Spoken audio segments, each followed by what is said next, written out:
আমি শ্রাবন্তী। আজকে আমি একটা রাজমা সমস্ত মটর দিয়ে ছোলা দিয়ে ঘুগনির মটর রাজমা ছোলা সমস্ত কিছু দিয়ে একটা ঘুগনি মতন বানাবো। তো সঙ্গে থাকুন পর্বটা। সবাই সবাই ভালো আছেন তো?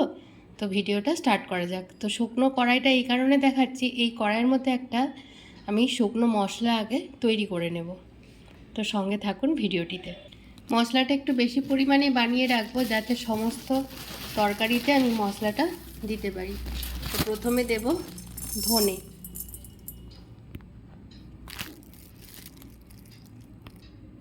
ধনে দিয়েছি। এরপরে দেব জিরে, 50 গ্রাম ধনে দিয়েছি, 50 গ্রাম জিরে দেব। দেখুন বন্ধুরা, 50 গ্রামের থেকে একটু বেশিই দিয়েছি। এরকম পরিমাণে আগে প্রথমে একটু ভালো করে ভাজা ভাজা করে নেব। তারপরে দেব তেজপাতা, শুকনো লঙ্কা, দারচিনি। এরপরে দারচিনিটাও অ্যাড করে দিয়েছি। খুব ভালো করে ভাজতে হবে এবং যখন ভাজাটা হয়ে যাবে বন্ধুরা, তখন একটু ফটফট ফটফট করে আওয়াজ হবে, তাহলে জানবেন যে ভালো করে ভাজাটা হয়ে গেছে।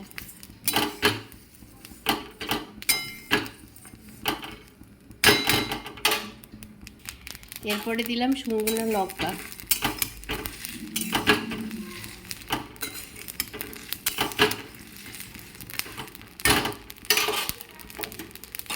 এই সময় একটু গ্যাসের আঁচটা একটু কমিয়ে দিলাম, আর একটু ভাজা হবে। লঙ্কা টঙ্কাগুলো আর একটু ভালো করে ভাজা হবে।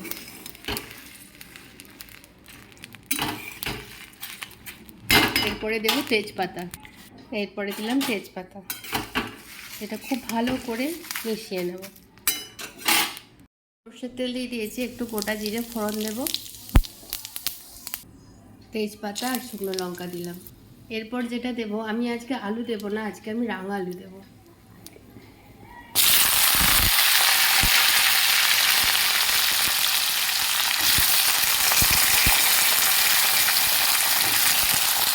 ব্যাস, আলুটা ভাজা হয়ে গেছে। এরপরে আমি দেব এক এক করে গুঁড়ো মশলাগুলো অ্যাড করব। সেটা হচ্ছে, প্রথমে লবণ দেব।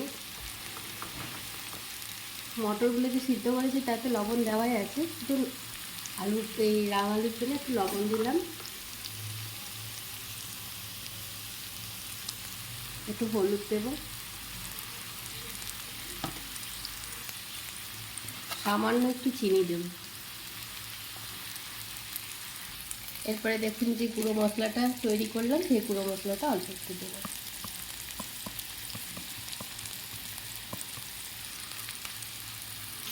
ব্যাস, আর কি। এরপরে একটুখানি ভালো করে নাড়াচাড়া করে নেব।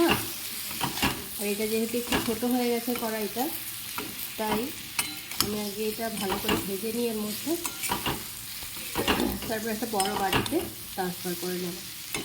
এটা সকালবেলায় জলখাবারে রুটির তরকারি বা হচ্ছে লুচি পরোটা সবের সাথেই খাওয়া যায়। আমি এটা রাত্রিবেলায় খাবো বলেই বানাচ্ছি। ব্যাস, এটা একটু ভাজা ভাজা হয়ে গেছে মশলাটা, আমি এটাতে ট্রান্সফার করে দিচ্ছি। আর এটার মধ্যে আমি যে মটরটা সিদ্ধ করেছিলাম সেটা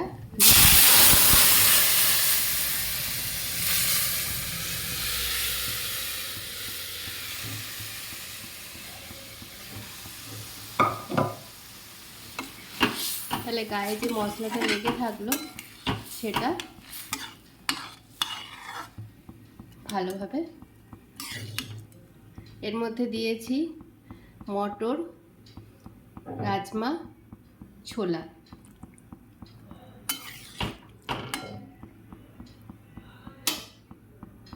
দেখুন এটা ফুটে উঠেছে। এরপরে আমি এটা ওই বড় জায়গার মধ্যে এই মশলাটার মধ্যে ঢেলে দেব।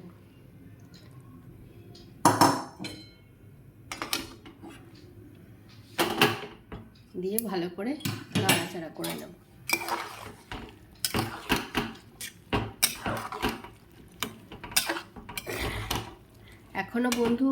বন্ধুরা এখনো কিন্তু রান্নাটা শেষ হয়নি। এটা ফুটে উঠলে একটু কাসুরি মেথি দেব। সবাই এরকম নামানোর আগে কাসুরি মেথি দিয়ে নামাবেন, খুব ভালো লাগবে খেতে। সবাই ভালো থাকবেন, সুস্থ থাকবেন, সাবধানে থাকবেন। দেখা হচ্ছে নেক্সট ভিডিওতে। টাটা।